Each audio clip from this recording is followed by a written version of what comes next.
4月の2日2時18分です。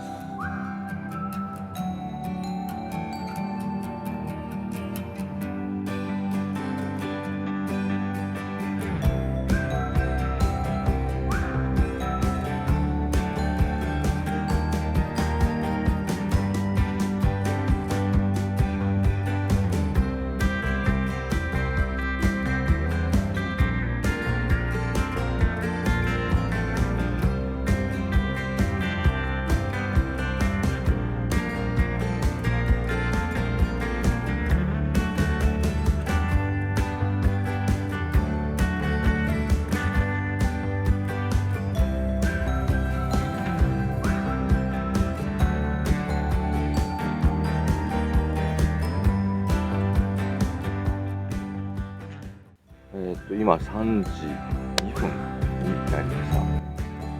3時31分です。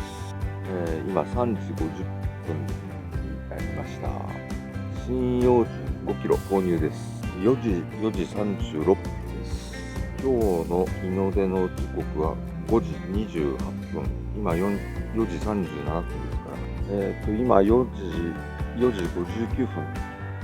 5時18分になりました。もうすぐ日の出ですが、ちょっと今日は残念かな。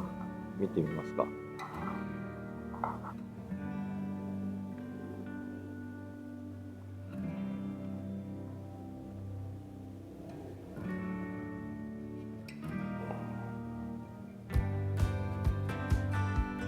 多分に日の出の方向がこっちです。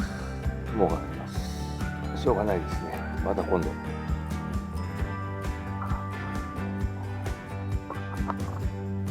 5時39分になりました。日の出の時間は過ぎてます。もうちょっと粘ります。